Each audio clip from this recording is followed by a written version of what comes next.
Boa tarde a todos, sejam bem-vindos, namastê a todos. Dando sequência a esses nossos encontros aqui, em nosso espaço Caminho da Luz, o tema que nós escolhemos hoje para conversar com vocês é sobre física quântica e ufologia. Como é que nós podemos aplicar essas discussões mais avançadas da física quântica com relação ao fenômeno UFO? Bom, uma das maiores discordâncias da ciência para não aceitar a existência de discos voadores ou da presença dos seres extraterrestres entre nós reside exatamente no fato, de as grandes distâncias interestelares que separam estrelas, que separam o universo, tá?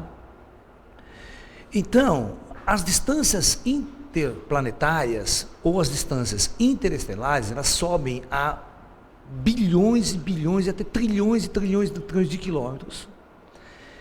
Isso faria com que, na visão da própria ciência moderna, da própria ciência atual, esse conceito de viajar no espaço seria algo impossível na nossa atual visão científica, utilizando os conceitos da teoria da relatividade de Einstein. Então, por isso, a maioria dos cientistas não aceitam que os seres extraterrestres conseguiram, de alguma maneira, que nós não conhecemos, fazer essas viagens em um curto espaço de tempo. Para vocês terem uma ideia, é o seguinte: na nossa atual tecnologia, nós temos o nosso Sol,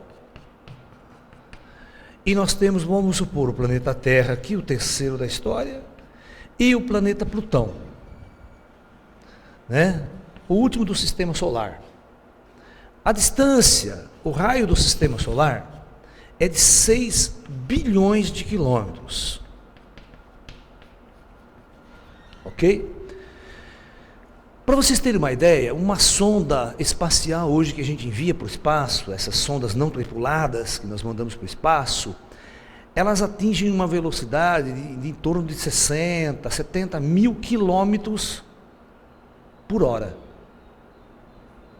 É muito, certo? Para a nossa atual concepção, é muito.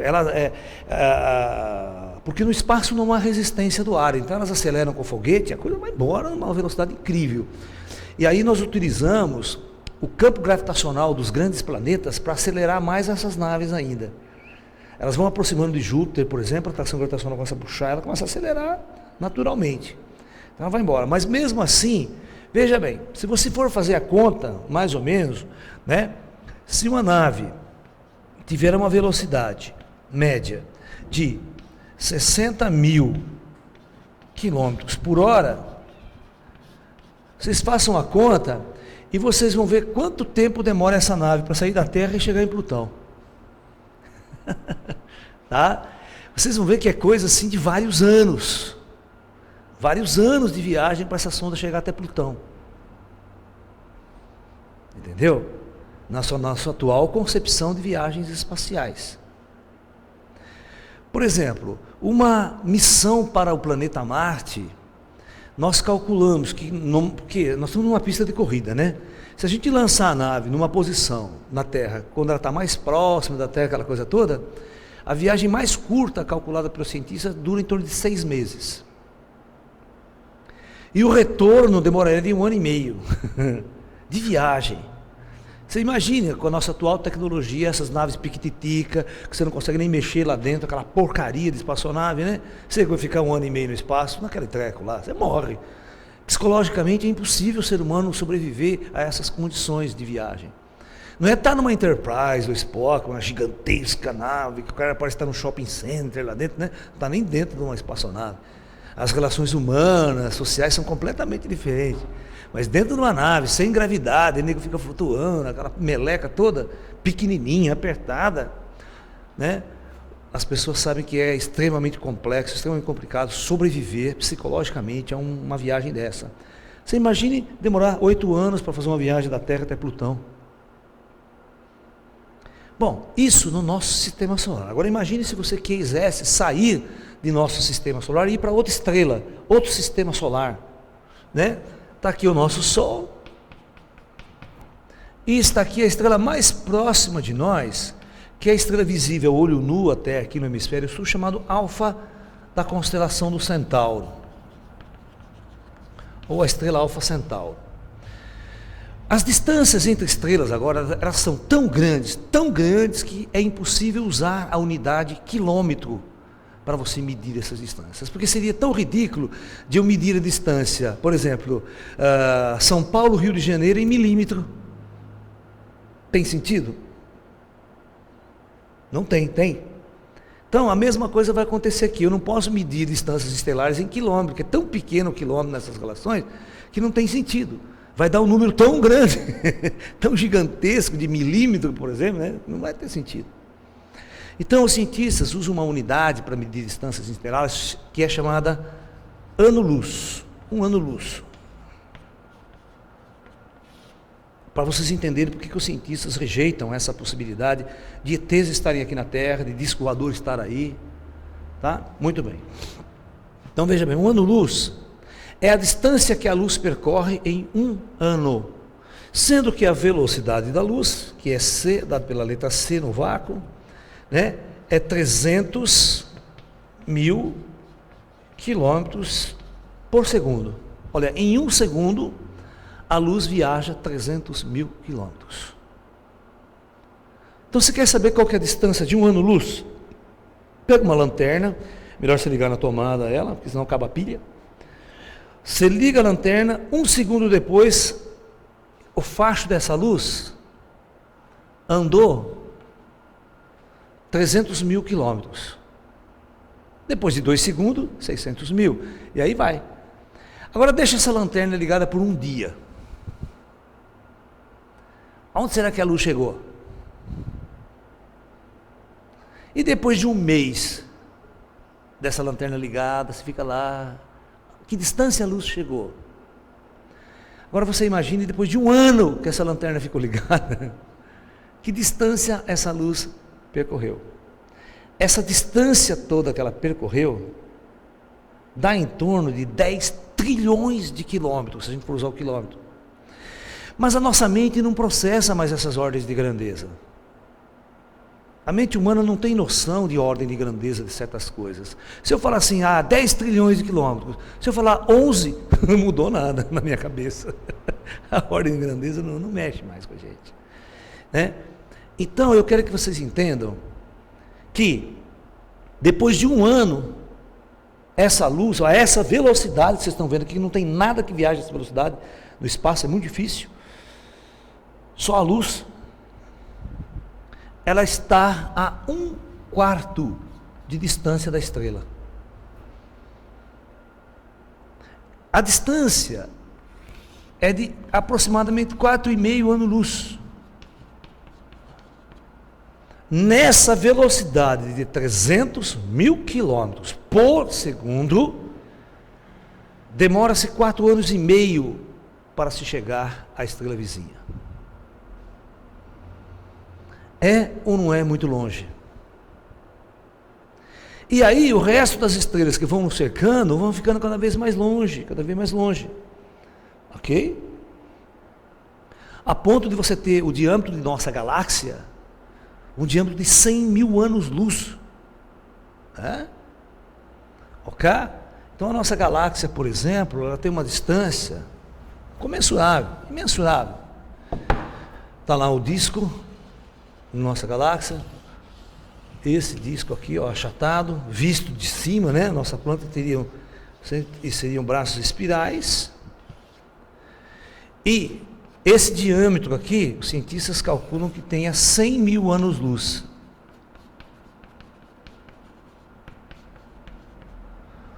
Ou seja, a luz demoraria 100.000 anos para percorrer de ponta a ponta, na velocidade da luz. Então, o que eu senti? Por isso que os ufólogos, os cientistas, eles não acreditam que nenhuma civilização poderia construir uma nave que viajasse próxima à velocidade da luz. Já é difícil. O gasto de energia seria um absurdo para tanto. Combustível, essa coisa toda. E depois, mesmo assim, para fazer uma viagem daqui e chegar até aqui, demoraria-se milhares e até milhares de anos. E se quisesse sair de nossa galáxia para ir para outra galáxia, as distâncias sobem para milhões de anos-luz. Em alguns casos, a bilhões de anos-luz. Então, dessa forma, seria impossível ver essa interação entre planetas, entre mundos. Principalmente se as civilizações fossem muito primitivas, como o nosso caso. Nós nem saímos da Terra, não pensamos em sair daqui. Fomos para a Lua, malemar de carroça na Lua. Viagem para a Lua é uma viagem de carroça. É subir naquele foguete que é uma verdadeira bomba. Pode explodir a qualquer hora aquele foguete lá. Pelo amor de Deus, eu não sento naquele treco, mas nem pagando. Aquela puta bomba, aquele foguete, sobe tremendo, aquela merda para cima. Você tá louco, eu vou naquela porcaria. Não passa de um rojão aperfeiçoado. Aquela traia lá. E é mesmo. Tem nada a ver com deslocamento avançado, com navegação avançada e tecnologias avançadas no espaço. Do jeito que os ETs nos mostram as suas navegações aqui no espaço, que é fantástica, das aparições. Então, Albert Einstein, a física moderna, ela diz o seguinte, né? Que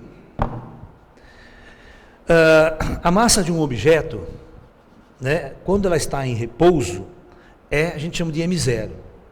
E quando eu começo a colocar essa massa, esse corpo em movimento, né, quando esse corpo começa a se deslocar com uma certa velocidade v, a massa começa a se alterar. E ela se altera de acordo com essa simples equação aqui. M igual a massa em repouso, dividido por uma forma meia louca assim, ó. 1 menos V2 sobre C ao quadrado. Onde se V é essa velocidade. Então, à medida que essa velocidade aumenta, eu vou tentando chegar próximo da luz, vai dar uma incógnita aqui. Quanto mais próximo chega a velocidade da luz, se chegasse a velocidade da luz, aconteceria uma incongruência, que nós teríamos um certo valor dividido por zero. E todos vocês sabem que em matemática não se pode dividir por zero, né? Não existe a divisão por zero. Como é que você vai dividir algo se você não tem ninguém para dividir?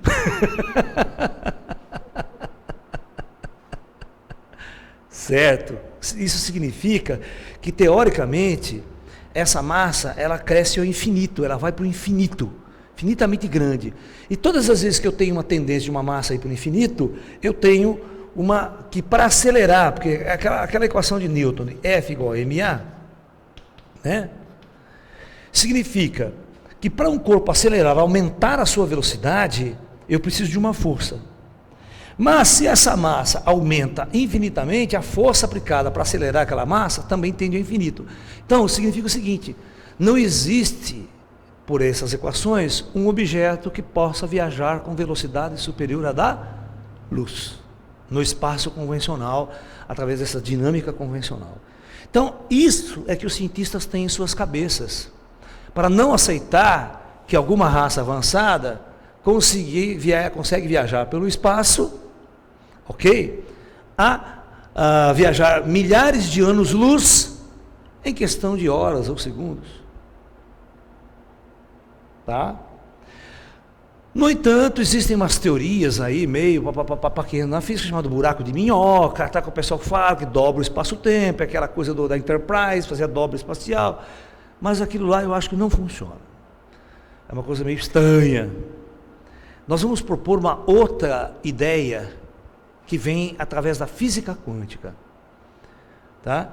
Para ver como é que as naves poderiam se deslocar no espaço-tempo convencional, fazendo com que ela deslocasse anos-luz, milhares de anos-luz em questão de, sem tempo na jogada, questão muito rápida. E seres de uma evolução muito grande, né, civilizações muito adiantadas, dominariam essa tecnologia de forma muito elementar. Da mesma forma que você pega um celular hoje e liga para a tua amiga, para sua filha, todo mundo, há 2000 anos atrás ninguém poderia pensar que isso um dia poderia existir.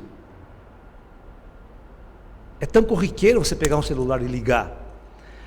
No futuro distante, poderemos viajar para qualquer planeta de uma forma corriqueira, como se você pega um metrô, como você pega um ônibus aí na esquina. Você vai numa estação, você senta uma nave, vai lá para outro mundo, para outro planeta, outra estrela. em questões de muito menos tempo. Por exemplo, existe um seriado, né, que passa no Sci-Fi Channel, né, no canal a cabo, assim, chamado Stargate, né? Significa portal estelar, ou seja, uma tecnologia que cria uma espécie de um portal. A hora que o nego atravessa esse portal, instantaneamente ele sai num outro portal, num outro mundo. Esse deslocamento, ele nem nota que existiu esse deslocamento. Então, no filme Stargate, ele diz que é uma tecnologia que cria buracos de minhoca entre dois pontos no espaço, que é uma teoria que vem das equações de Einstein, da teoria de Einstein, essas possibilidades, ok? Mas eu vou apelar para um outro tipo de deslocamento, que nós vamos tentar entender agora aqui, para tentar explicar através da física quântica, ok? Muito bem. A física quântica, ela apresenta um tipo de deslocamento de partículas completamente estranho a tudo aquilo que a física einsteiniana, objetivista, até então mostrou. Niels Bohr, um dos fundadores, dos pilares da física quântica, né, quando ele constrói o seu modelo do átomo de hidrogênio, todos vocês aprenderam no cursinho, na escola, essas questões aqui.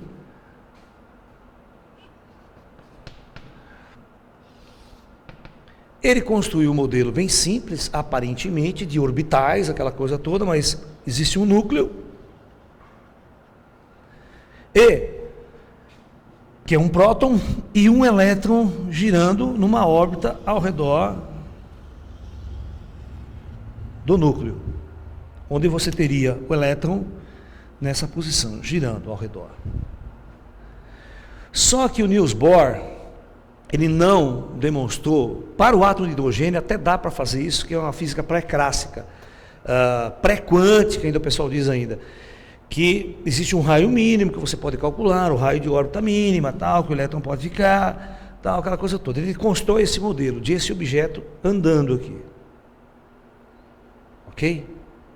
Mas existe uma coisa aí no átomo de hidrogênio que a física quântica foi obrigada a postular por uma série de motivos, chamado salto quântico.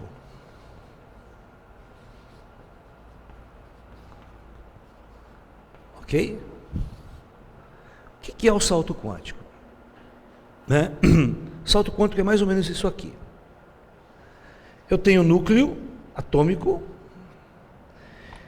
e ao redor do núcleo eu tenho uma órbita. E vamos imaginar que eu tenho uma segunda órbita mais alta. As possíveis posições onde o elétron pode ficar. Por causa da física, da quantização dos níveis de energia do átomo, o átomo, ele não pode, o elétron, quer dizer, não pode estar em qualquer altura com relação ao núcleo. Ele tem que estar em órbitas quânticas definidas, em níveis quânticos definidos. Tá? Inclusive, vocês estudaram no cursinho os níveis quânticos 1, 2, 3 e 4, tem as camadas, as chamadas camadas, né? K, L, M, N, O. E dentro dessas camadas, os orbitais S, P, D, F ainda. Mas eu garanto que muitos de vocês nunca entenderam o que significava essa porcaria em cursinho. Como que isso está demonstrado? Por que surge aquilo? Porque depois tem aquela regra de Linus Pauling, como você preenche os orbitais, toda aquela coisa maluca. Né? Mas o problema é o seguinte, olha, o que a física quântica diz? Vamos supor que eu tenho um elétron nesta órbita aqui, girando ao redor. Para ele descer para essa outra órbita, esse elétron tem que perder energia. Então, para ele fazer uma coisa chamada salto quântico, saltar desse ponto e vir para esta outra órbita, essa mudança orbital, ela é extremamente incompreensível pela atual ciência. O Niels Bohr postulou como deveria ser esse salto. Como o elétron sairia deste orbital para esse outro orbital, de nível mais baixo. Então presta atenção no que Niels Bohr falou, para que vocês possam entender se a gente deve ou não acreditar em disco voador depois dessa. Se eles acreditam nisso, por que eu não posso acreditar em disco voador? Primeiro, o elétron desaparece de um ponto e reaparece em um outro ponto instantaneamente. Ó, ele desaparece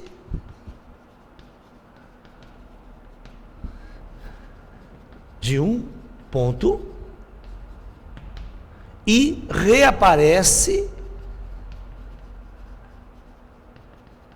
instantaneamente, olha, instantaneamente em outro ponto da órbita mais baixa, claro.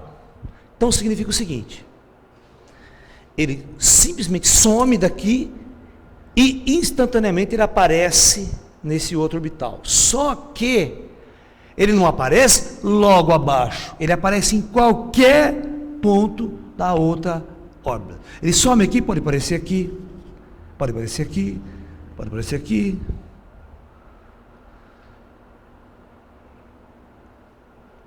Olha que louco. 2. O elétron não existe, ele não existe entre esses pontos. Ou seja, a física clássica, ou até a física relativística de Einstein, ela não consegue admitir isso, porque veja bem, para um objeto sair deste ponto e chegar em outro ponto, ele tem que ter uma trajetória, um caminho. Ele tem que fazer um caminho, passar, o objeto não deixa de existir. Aqui não. Aqui o Niels Bohr postula que ele deixa de existir e instantaneamente reaparece num outro ponto. E não há nenhuma existência ou realidade ou trajetória que o elétron possa ter feito entre um ponto e outro. Completamente místico isso. Completamente místico tudo isso. Vocês concordam comigo? Ah, outra pergunta, que o Einstein não dormia. Essa aqui já é para não dormir. O elétron era um fantasma. Para ele falava, não, efeito fantasma. Foi um fantasma, saltou. Outra, qual que é a velocidade que esse elétron teve nesse deslocamento? Qual a velocidade? Falem para mim. Se instantaneamente ele some num ponto e reaparece em outro, isso significa que a velocidade foi extremamente infinita. Ultrapassou a velocidade da luz, ultrapassou tudo que você possa imaginar. E a física de Einstein, quando usamos aquela equação, não pode acontecer isso. Só que segundo Niels Bohr, isso acontece trilhões, quantas bilhões de vezes na natureza, toda hora, todo momento, todo instante que os elétrons ficam tocando de níveis quânticos, saltando de um ponto para outro. Essa lâmpada mesmo que explodiu, essas lâmpadas de gás aí, elas são isso. Você excita o gás, os elétrons que estão nas camadas mais altas pulam para cima, eletricamente. Aí, no retornar para o nível quântico mais baixo, ele emite um fóton. Esse fóton é luz. Esse fóton vai passar por essa pigmentação que está aí e vai brilhar. O pigmento que está ali no redor da lâmpada. Esse pigmento fosforizado. Porque você pode quebrar a lâmpada, que ela tem uma coisa branca pintada por dentro, não tem um pozinho branco? Aquele pozinho branco é a base de fósforo. Quando o elétron incide, o fóton incide ali, ele faz aquilo lá brilhar, como o tubo de televisão. Quando o elétron incide, o tubo de televisão brilha. Isso dá a luz, isso que faz brilhar. Mas é um efeito quântico, totalmente quântico, de salto quântico de elétrons nas camadas atômicas, que é uma lâmpada comum. Né? Muito bem, então, Quando ele perde energia através de uma emissão de um fóton, ele salta de um nível para o outro. Só que esse salto quântico, ele é muito louco, ele viola essa questão. Agora, se o elétron do Niels Bohr viola essas questões de espaço-tempo e de velocidade, por que o disco voador do ET também não pode fazer isso? Essa é a minha pergunta. Ok?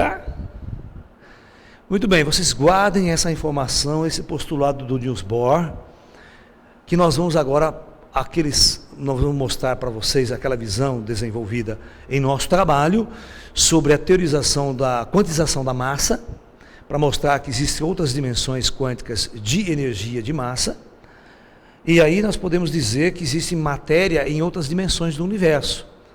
Até no nosso trabalho sobre física quântica e espiritualidade, a gente coloca a ideia de desenvolver a ideia do plano espiritual, das outras dimensões da realidade, como um universo físico real. Não um universo fantasmagórico, que não tem nada de fantasmagórico, é um universo físico real, de matéria. Só de uma matéria muito menos densa, uma matéria mais sutil. Então é isso que nós vamos fazer. Vamos lá. Agora, a teoria dos multiuniversos quânticos. Olha, então vamos lá. A teoria dos multiuniversos quânticos. Bom, aí o que eu fiz? Eu criei uma ideia de que a massa, a energia de massa que um objeto, que uma partícula carrega, pode ser próton, elétron, nêutron, qualquer outra partícula,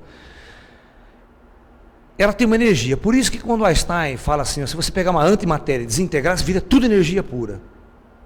Porque a massa, a quantidade de massa, mede a quantidade de energia que tem um corpo.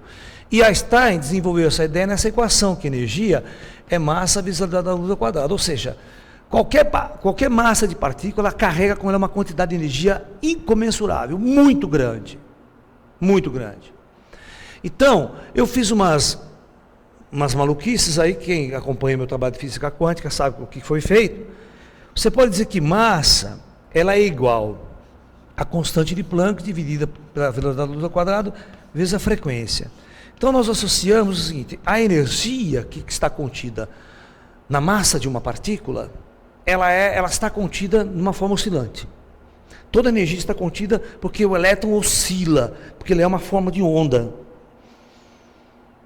Ele está oscilando uma estrutura. E essa estrutura é o campo. Tem uns físicos trabalhando na teoria das cordas. Ele cria uma ideia de uma corda que oscila. Para poder explicar. Então toda a energia de massa está contida numa frequência. Portanto, ela é muito alta. É uma energia muito alta. Ok? Muito bem. A frequência muito alta. Ok, vamos lá então. O que eu fiz de novo nesse processo? O que eu fiz de novo foi fazer o seguinte: eu vou quantizar essa energia de massa. Quantizar a energia de massa. A energia que está contida na massa. Então vamos imaginar, eu fiz isso, eu criei esses níveis quânticos aqui.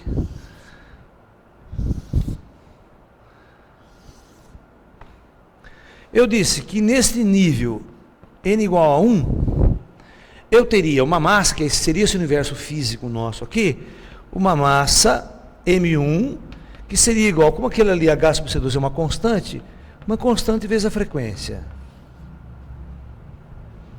No nível N2, no nível quântico N2, eu teria uma massa M2, a mesma constante, que é operando hoje, mas uma frequência F2, aqui F1. E assim, sucessivamente, né? N igual a 3, e você pode colocar um N genérico aqui. Então você teria uma massa Mn, a mesma constante, e uma frequência genérica Fn. Muito bem. Aqui nós temos dois níveis quânticos de energia. Mas níveis inferiores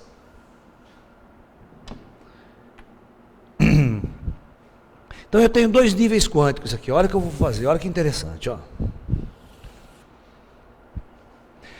Eu tenho neste nível quântico aqui, eu tenho que a massa de uma partícula é igual a constante vezes a frequência que ela carrega, F1. E nesse nível quântico 2, eu teria uma massa M2 igual a uma constante vezes a frequência F2. Muito bem. Imagina essa partícula aqui. Pode imaginar o elétron. Para o elétron sair deste nível quântico e vir para este nível quântico aqui, ele vai fazer um salto quântico agora. E quando ele fizer esse salto quântico aqui, ele vai perder energia. Ele vai perder energia. Ele perde energia. Agora, como ele perde essa energia, ainda nós não sabemos. Não é emissão de fóton, não sabemos. Como que ele vai perder essa energia? Que forma de energia ele vai emitir? Mas é uma energia de massa, ele vai perder essa energia da massa dele. Quando ele perde uma quantidade X, que é exatamente o desnível entre um ponto e outro, ele salta. E ele salta, quando ele perde energia, ele fica mais sutil, a frequência dele diminui, o comprimento de onda a ele associado expande, então o elétron expande. Aqui nós temos essa partícula extremamente oscilando rápida, né? É uma oscilação assim, ó. Nesse outro nível, que o elétron teria um comprimento de onda muito maior, portanto, o grau de solidez dele seria muito menor. Ele não é uma partícula mais sólida do nosso ponto de vista. Ele é mais extenso no espaço. Portanto, por isso que ele pode atravessar essa parede e também não ser mais detectado. Do ponto de vista científico, quando essa experiência for feita no laboratório, o elétron vai desaparecer. Ele some. E não reaparece mais em lugar nenhum, porque ele está em outro nível quântico de massa. É diferente daqui, da teoria de Leboeuf, que ele sai de um ponto do mesmo universo e parece no mesmo universo. Tá? Então veja bem. O que eu vou fazer agora? Agora eu vou fazer a seguinte pergunta. Esse elétron não pode retornar para cá? Como é que ele faz para retornar para este nível? Aqui ele está descendo. Quando ele desce, ele perde energia. É só você dar energia para ele. Dá um jeito de colocar energia nele, o que ele faz? Ele retorna. Ele salta, no nosso caso aqui, para um nível superior de energia. Aqui ele decai, exatamente como a teoria de Niels Bohr. Tá? Muito bem. Eu vou fazer a seguinte pergunta para vocês. Quanto tempo esse elétron demorou para sair daqui e vir aqui? Instantâneo, né? Segundo a teoria de Niels Bohr. Que caminho que ele fez para sair daqui e daqui até aqui? Então veja bem, com este modelo, nós vamos brincar agora, como é que você tem de descobrir um jeito de se deslocar no espaço usando esse princípio. Mas ele faz o disco voador inteiro. Ele tem uma tecnologia que ele consegue mudar a massa do disco voador inteiro. Ele não desmaterializa. Não é que ele igual aquele teleporte da Enterprise, não. O cara entra lá, tudo vira luz, energia, transporta e recompõe de novo. Aqui não é assim. Você só dá uma amolecida no treco, sabe? Você pega esse corpo que é denso, dá uma amolecida nele, certo? Ele salta quanticamente e depois ele sobe a energia de novo. Então, ele vai fazer assim, nós vamos brincar, vai fazer isso. Ele bem rapidinho, ele vai fazer isso, e pum, já voltar. Ele vem para cá e já volta para lá. Mas olha que interessante, vamos pensar nessa coisa aqui, ó. É como até que funcionaria um portal estelar, um Stargate. Eu tenho dois pontos, aqui é o nosso universo de nível 1 e esse é o de nível 2. Eu vou pegar um ponto A e um ponto B desse nosso espaço. Ok? Eu quero deslocar esse elétron do ponto A até o ponto B. Mas aqui pode ter milhares de quilômetros, pode até ter anos-luz. Pode até ter milhões de anos-luz. Desculpe. Ok? Estão percebendo o jogo? E agora eu vou pegar um terceiro ponto aqui embaixo, que eu vou chamar de ponto C, no outro nível quântico. E eu vou pegar uma tecnologia de ET. Eu vou usar a partícula agora, só para vocês entenderem, depois generalizar para um disco voador, uma nave. Muito bem. Por isso que na minha visão, esse negócio de Stargate não tem nada a ver com buraco de minhoca. Tem mais a ver com a estrutura quântica da matéria do que com o buraco de minhoca. Porque mexer com a estrutura do espaço-tempo. Muito bem. Eu vou pegar esse elétron aqui, eu vou dar um jeito com uma tecnologia, eu vou tirar a energia dele.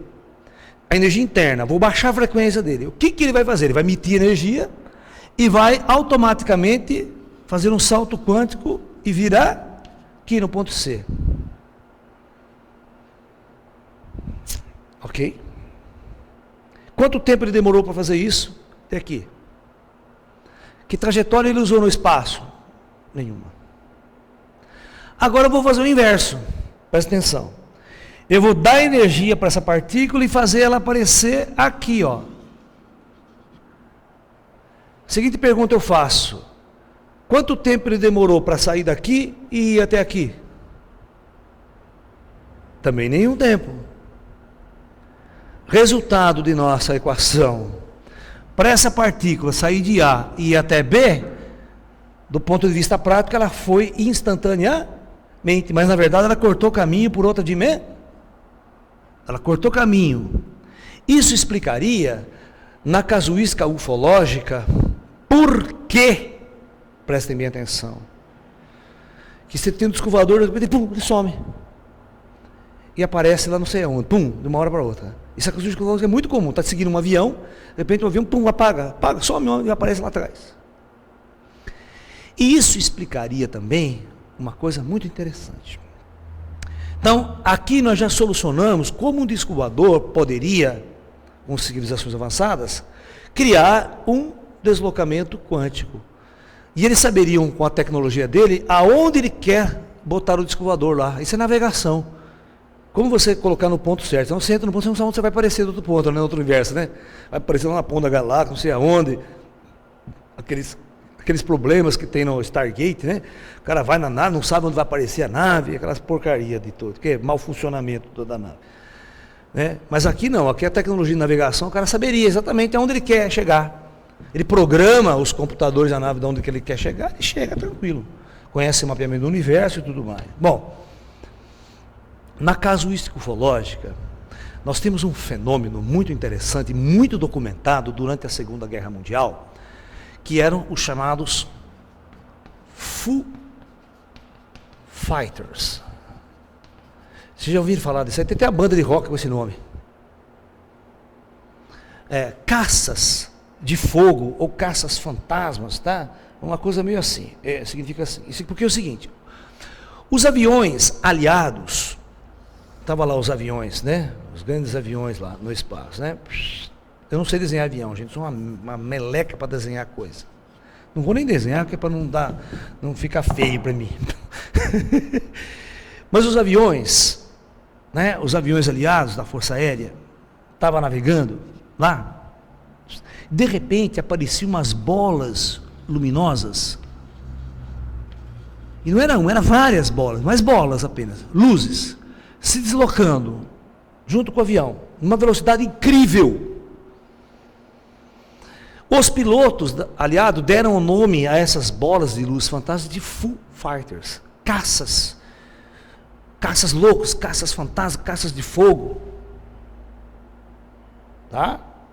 Caças fantasmas. Então, mas só que tinha um problema, tinha uma hora que essas bolas de luz, elas vinham em ritmo de colisão com o avião. Os B-52, aqueles grandão, bombardeio, eles não tinham como desviar porque eles eram lentos. Esse Foo Fighters vinha, quando ia bater, os caras baixavam tudo a cabeça assim. O negócio passava por dentro deles, saía pela cauda do avião, sem nada acontecer. Por isso que eles eram chamados de caças fantasmas, porque eles eram meio transparentes. Eles passavam através da matéria e saíam do outro lado do avião. Isto cheira o quê? Cheira exatamente um objeto que saiu desta dimensão, veio aqui, mas ele está semi-adensado, ele não está hiperdenso. Ele emite luz, todos nós vemos ele, mas ele não é essa matéria que a gente conhece, ele ainda é um pouco de sutil. Por isso, como um fantasma ou como um espírito, ele atravessa a parede e não choca. Então, na casuística ufológica, é muito comum isso acontecer. Isso porque essas ciências avançadas, essas tecnologias avançadas, elas detêm a manipulação da matéria ao seu favor. Ela manipula a matéria como ela quer. Então, eles podem estar até habitando essas dimensões da realidade, como se fosse o plano espiritual, a cidade nosso lar, aquela coisa do Chico Xavier, sabe essa coisa toda? E aquela tecnologia, ela projetar uma imagem aqui, projetar objetos aqui, e manipular esses objetos como se fossem projetores holográficos, e manipular como se fossem objetos sólidos, reais, para nós aqui. Mas a hora que o cara desliga o objeto, some. Porque é uma interatividade, é um jogo entre duas dimensões. Como a nossa física é uma física muito chuleira ainda, nós não temos a mínima noção da existência de vida após a morte, de outras dimensões da realidade, de tudo isso parece fantasmagórico para nós quando acontece. Mas no futuro, tudo será uma grande ciência, tudo será de autoconhecimento de todos nós. Certo? Então, nós temos, né, na casuística ufológica, essas naves semi-adensadas, esses objetos que são manipulados por uma tecnologia inimaginável. E a velocidade com que esses objetos deslocam em nossa atmosfera é algo inimaginável por nós. E é incrível que esses objetos, eles navegam com a mesma velocidade embaixo d'água. Eles entram nos oceanos e vai num... É impossível para qualquer objeto humano pensável deslocar debaixo da água a altas velocidades. A água tem uma resistência enorme, o ar já tem uma resistência enorme, né?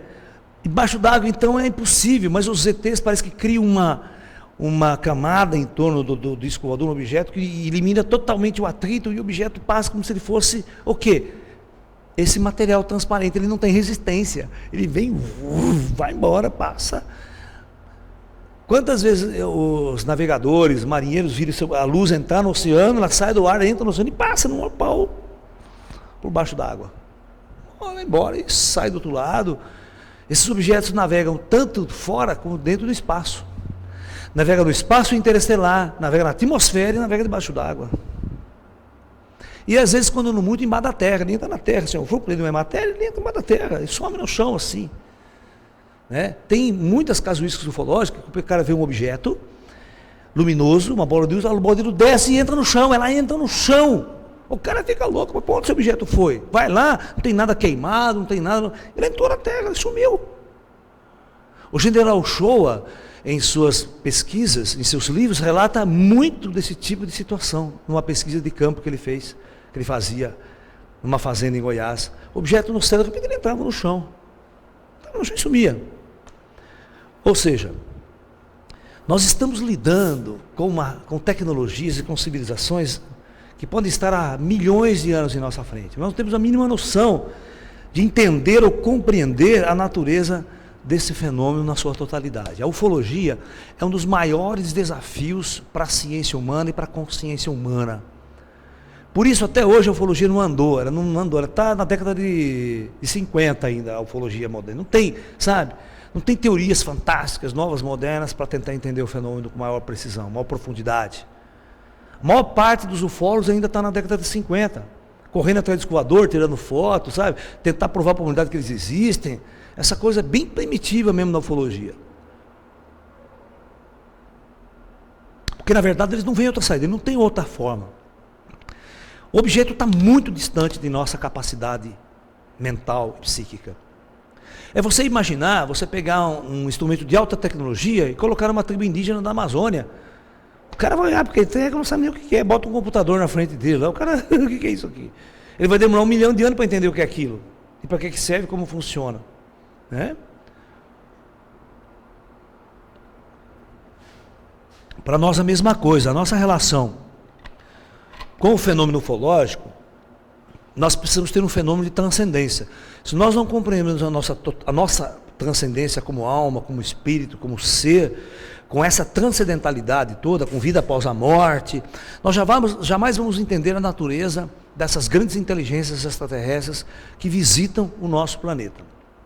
E nós não vamos entender também o motivo pelo qual eles são sorrateiros, o motivo pelo qual eles não aparecem em praça pública e não intervêm na nossa civilização. Aquelas intervenções, né, curando todas as doenças, curando o câncer, certo? Né? Provocando a paz mundial, né? Aquela coisa toda. Né? Por que eles não fazem isso? Aí vocês teriam que me responder, por que Jesus também não faz isso? Tem um monte de religioso, crente, Jesus é o Deus, Pai, tudo. Por que ele não faz isso também? Então, significa que nós estamos dentro de certas leis, a nossa vida na Terra, a nossa experiência humana na Terra, ela está dentro de certas regras e de certas leis cósmicas, que a gente não compreende elas ainda. Por isso essas raças superiores não podem intervir da forma como nós gostaríamos que eles interviessem em nossa jornada. Então nós temos que compreender essas duas questões. Primeiro, o porquê nós estamos aqui na Terra vivendo essa experiência humana. E por que essas inteligências que controlam tudo isso daí, sabem ter uma ciência superior, não intervêm diretamente no curso de nossa história. Então essas são questões muito importantes, elas andam juntas. Você não vai entender o fenômeno UFO isolado, tentando usar a sua ciência primitiva para tentar entender o ET. Eu sempre falo para as pessoas nas minhas palestras, né, que entender o fenômeno UFO, usando o conhecimento atual de física que nós temos, é o mesmo que um relojeiro for consertar o relógio usando ferramenta de pedreiro. A gente tentou pegar um relógio de pulso, pegar martelo e taiadeira e dar para o cara consertar um relógio de pulso? Não afiniza, né? Então, a nossa física ela tem que crescer muito ainda, muito, para tentar entender as manifestações ufológicas, para tentar entender o fenômeno UFO na sua totalidade.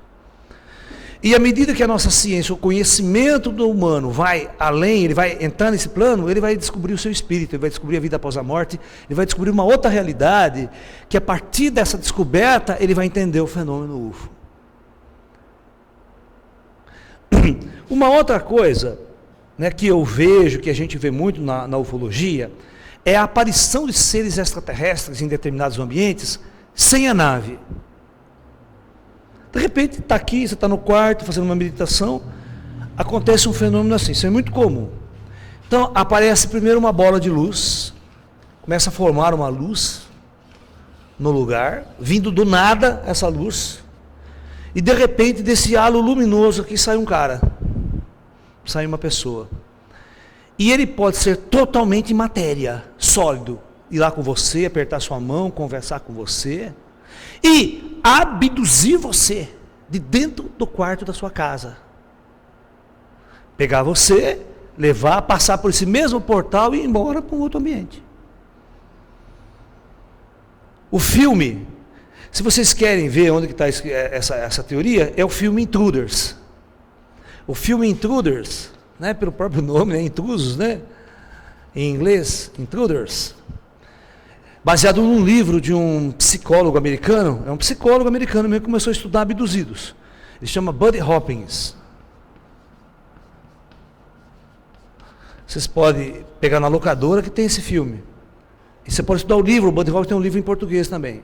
Ele é um psicólogo americano, trabalhava numa universidade, e ele começou a receber casos de abduzidos, de pessoas que se diziam abduzidas. Ele não acreditava em absolutamente nada disso, né? Um cara da ciência, aquela coisa toda, um psicólogo tradicional. Aí, ele achou estranho que, quando ele pegou um caso aqui, o cara relatou daquele jeito para ele, ele anotou, falou, não, tá bom. Aí, quando ele foi num outro estado, pegar um caso semelhante, as coisas eram idênticas. Ele falou, não é possível que esse fenômeno, que a neurose, né? Por exemplo, a neurose não pode ser tão coletiva, assim, sair desse ponto e ir para outro estado, para outro país. Ele começou a desconfiar e ele começou a se especializar nesse estudo. Ele começou a pegar tudo quanto é abduzido. E a maior parte dos abduzidos não era abduzido na estrada, vinha o disco voador, levava carro e tudo, um disco voador aparecendo. Não.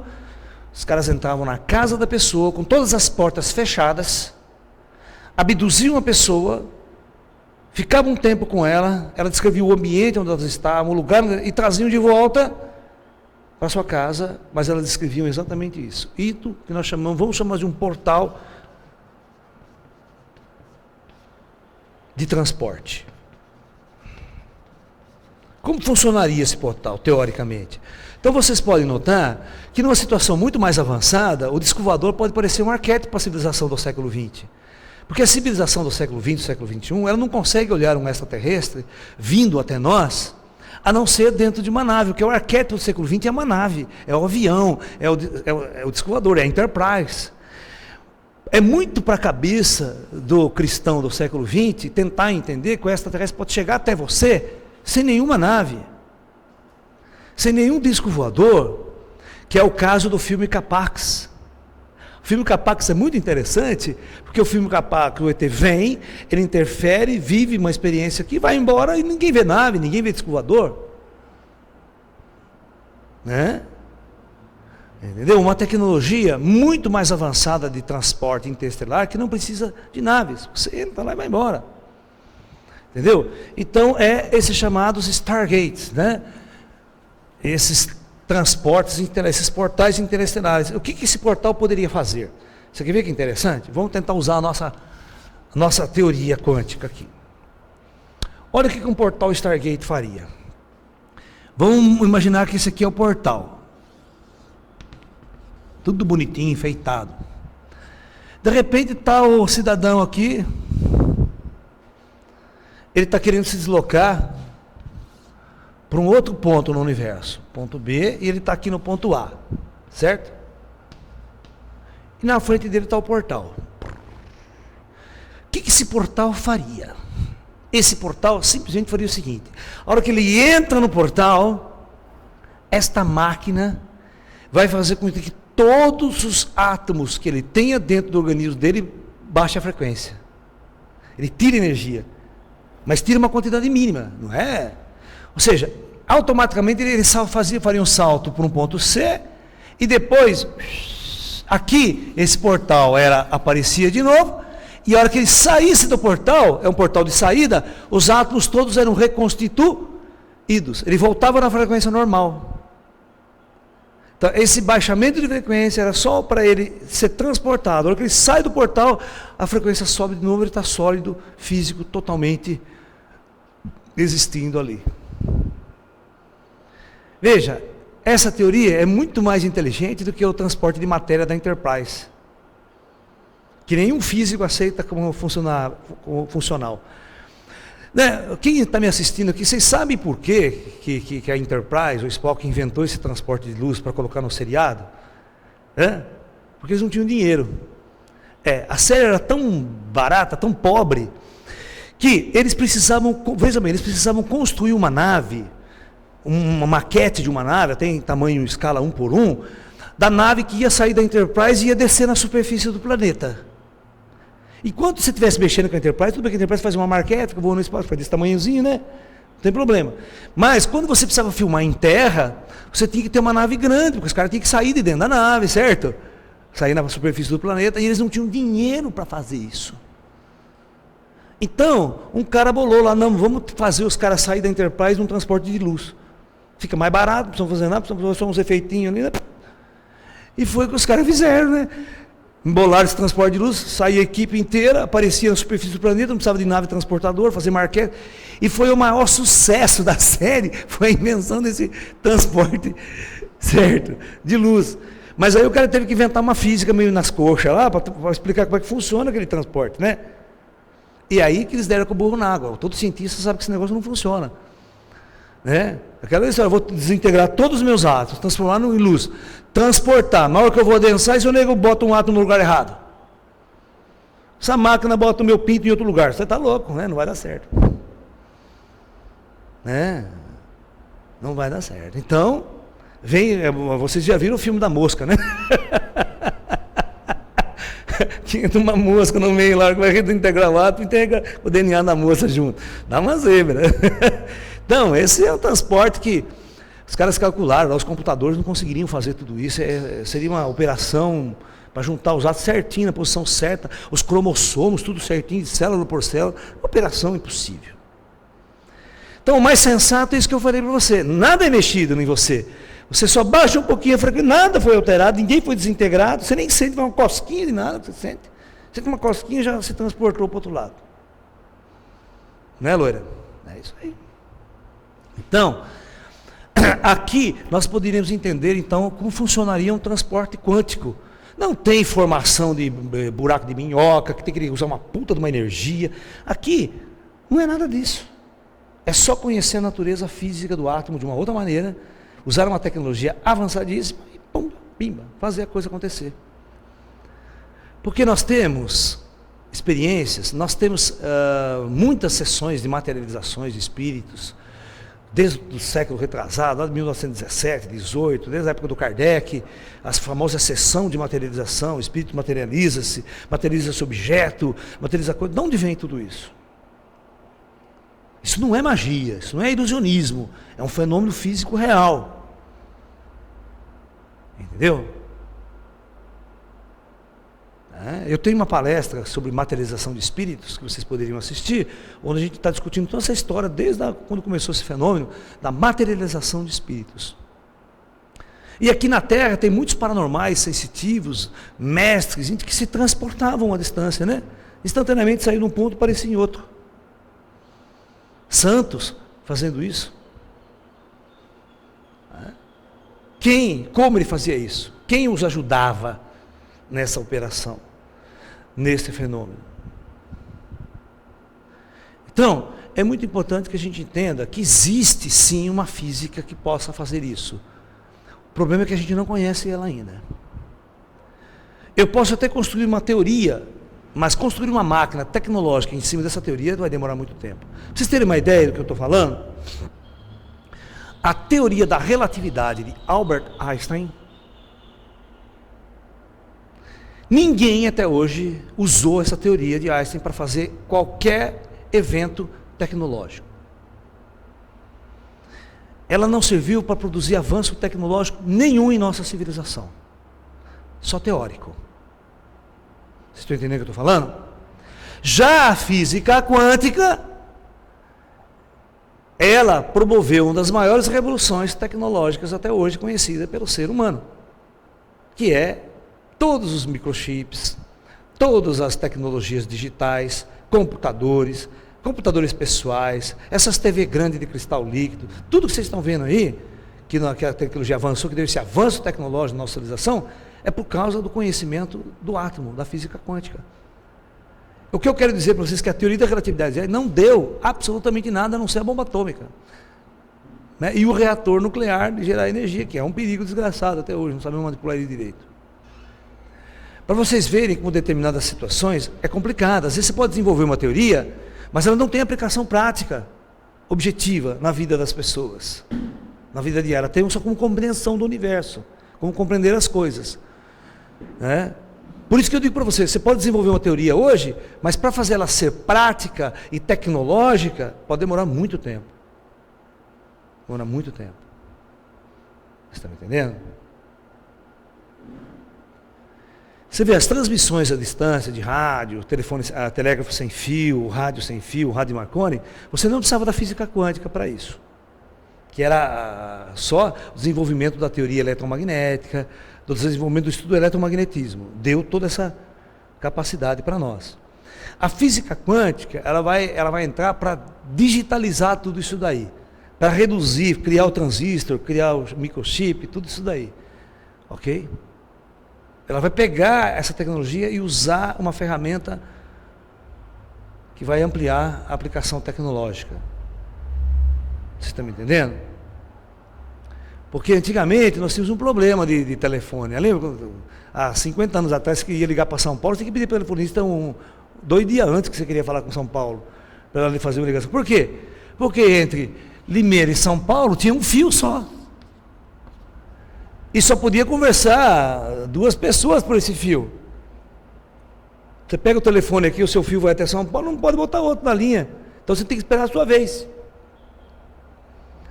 Aí os cientistas, com o passar do tempo, eles conseguiram fazer uma coisa. Num único fio, Ele conseguiu botar 200 canais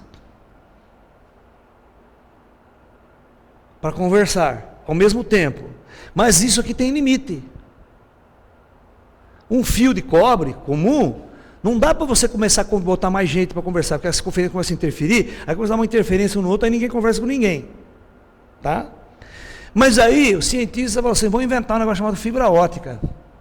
A fibra ótica, você manda um raio de luz, não é um fio, é um raio de luz. E nesse raio de luz você bota 1 milhão de pessoas conversando ao mesmo tempo.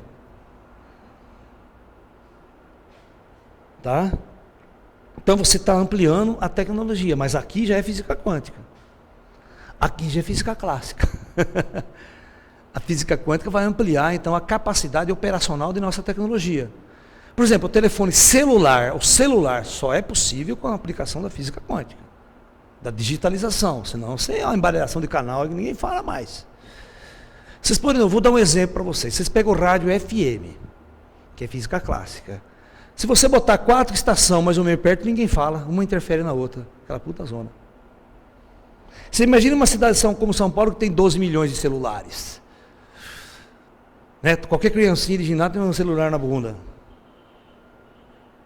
Todo mundo falando ao mesmo tempo. Como é que essas ondas não interferem? Exatamente por causa do princípio quântico. Existem muitas multifaces que você pode caminhar. Mas no analógico não dá. Entendeu? Então, os avanços, cada vez mais, aquilo que é impossível hoje para nós, passa a ser possível amanhã. Ou seja, viajar no espaço, romper as barreiras interestelares, para nós e para nosso conhecimento de física, pode parecer impossível hoje.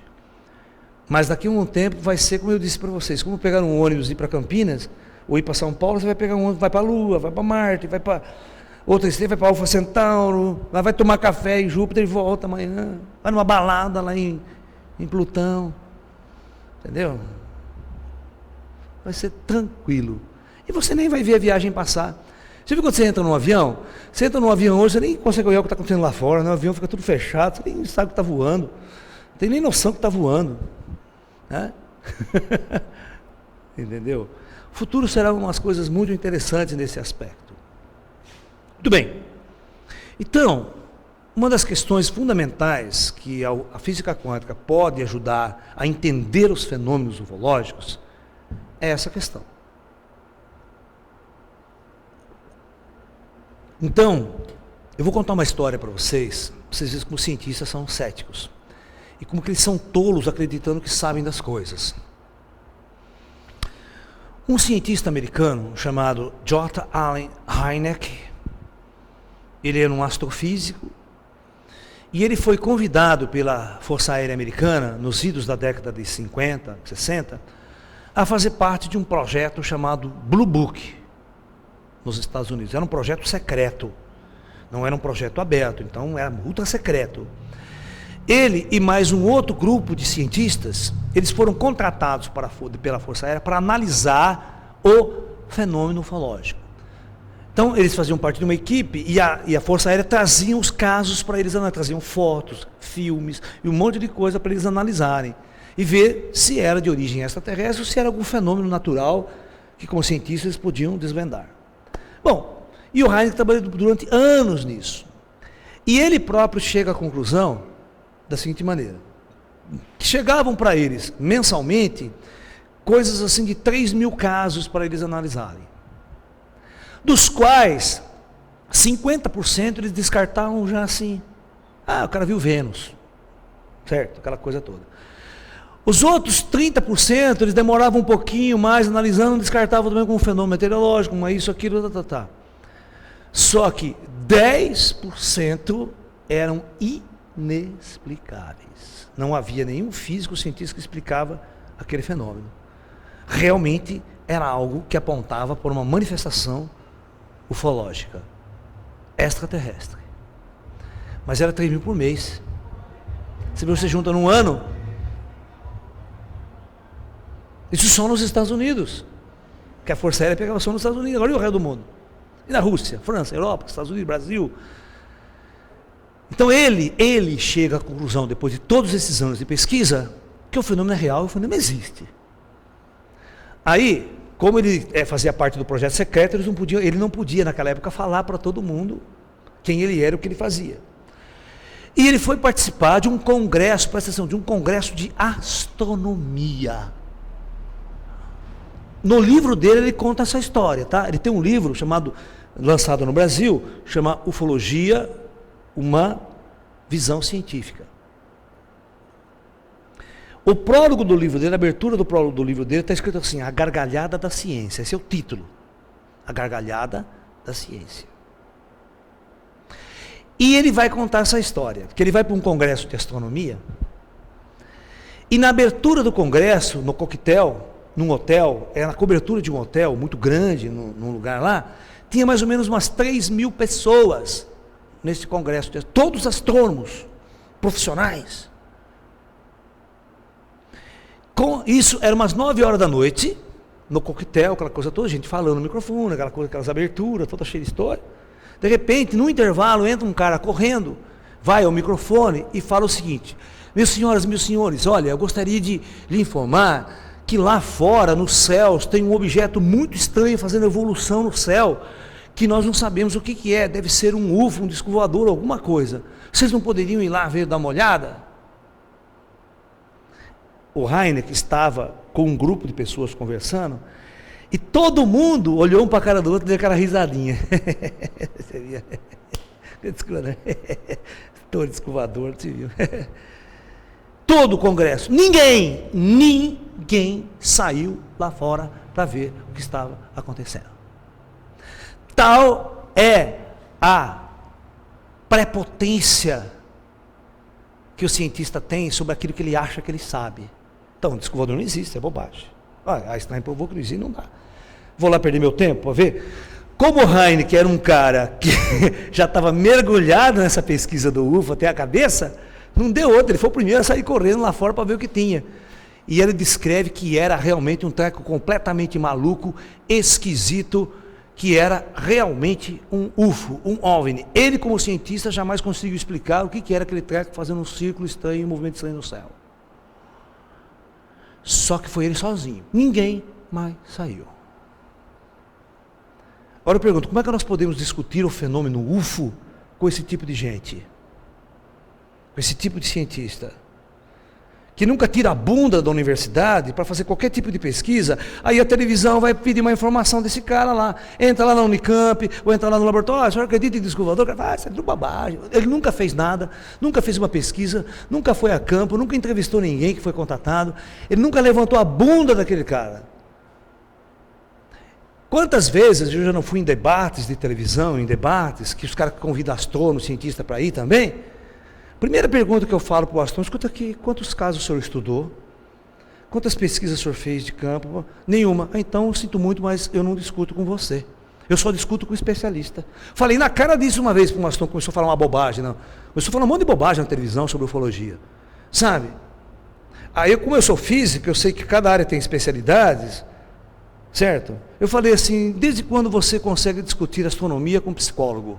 O cara falou: não dá, não tem condição, nossa língua. Então, eu também não vou discutir com você. Como é que eu vou discutir com você que nunca saiu a campo, nunca fez uma pesquisa, nunca estudou nada sobre o assunto? Eu vou discutir o que com você? Eu falei para ele. É óbvio que os nossos parâmetros são totalmente diferentes.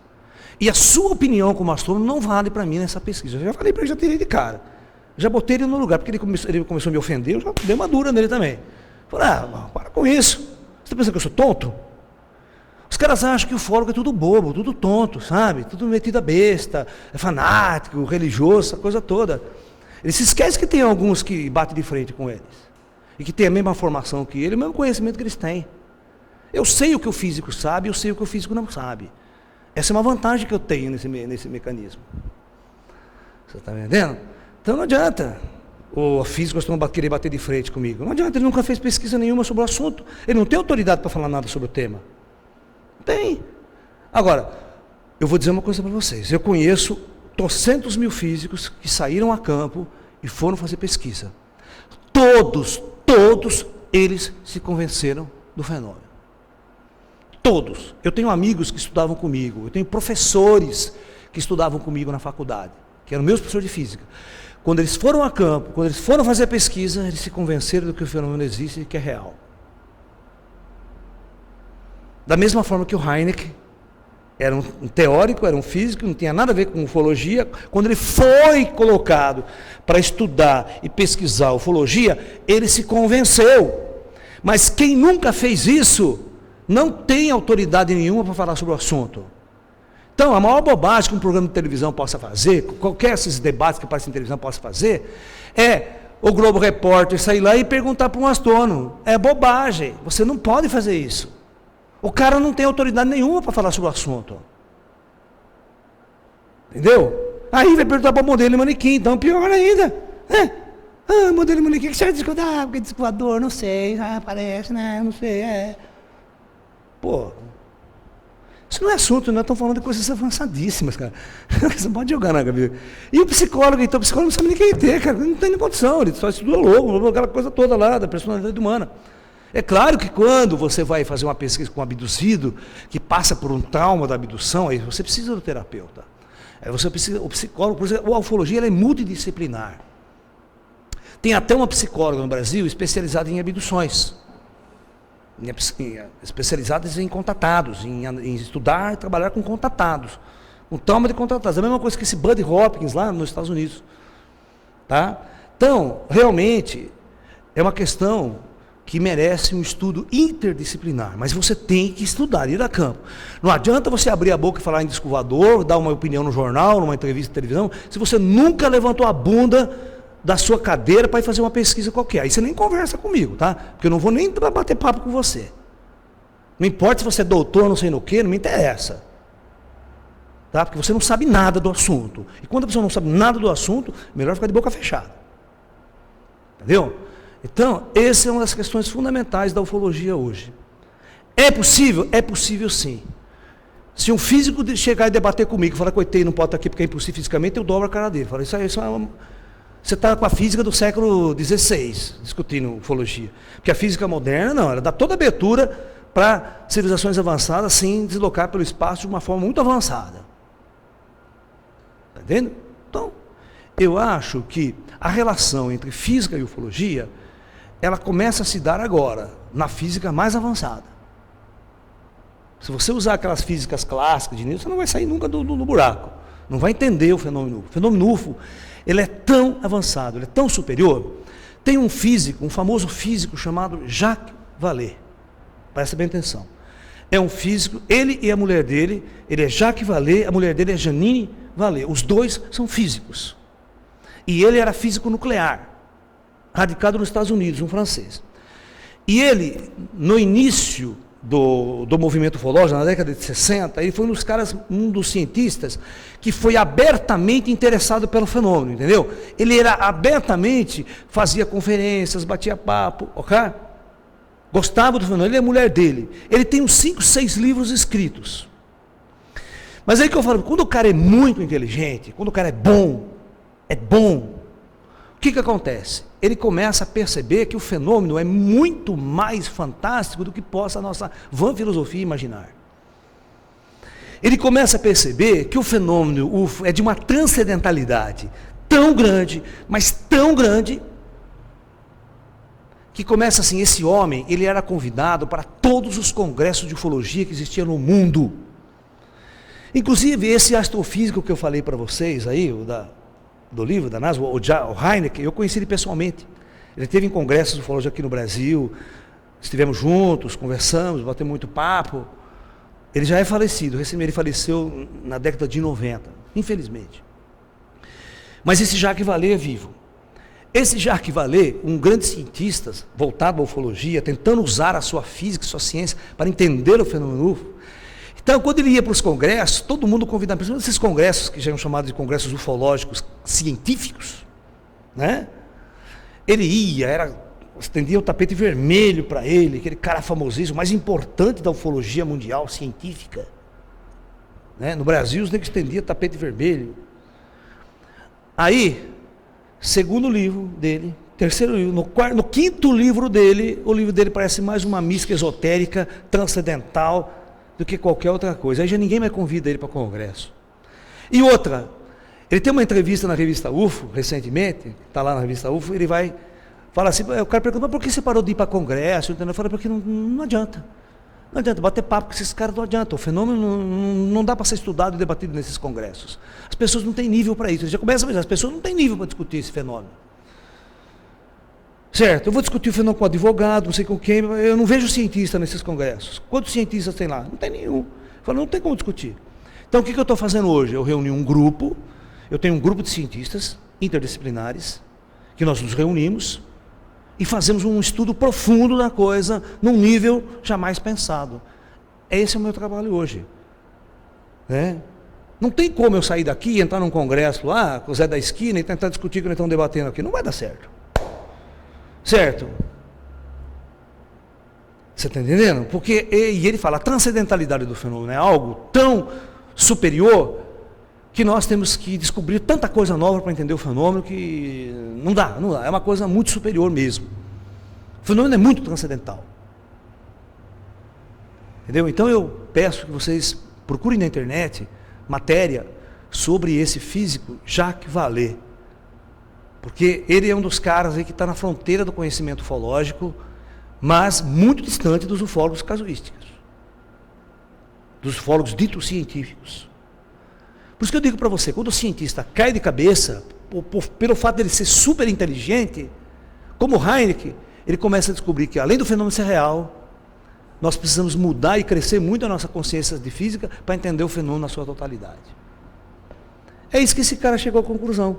E é isso que eu, Laércio, já cheguei a essa conclusão há mais de 30 anos atrás, como físico. A nossa física é muito atrasada. A forma como a gente vê o universo, vê a nós mesmos, é extremamente atrasada. Nós não temos capacidade de, com esse atual conhecimento de matemática, física e de psicologia, entender vida após a morte, entender o ET dentro desse contexto cósmico maior. É muito complicado. É muito complicado. Não temos esse parâmetro ainda. Mas nós estamos trabalhando para que isso aconteça. Nós estamos trabalhando para que a nossa consciência cresça cada vez mais num conhecimento sobre nós mesmos, para depois entendermos toda a totalidade do universo, toda a manifestação da vida no universo, né?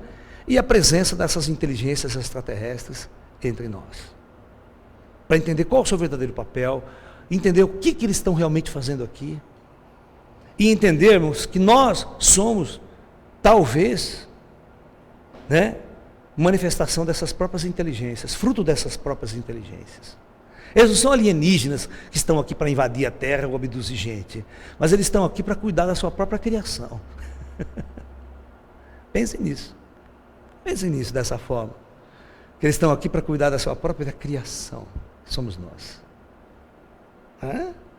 Então é isso. Desejo a todos namastê, muita paz, e até um próximo encontro, e até um próximo diálogo. Namastê, muita paz a todos.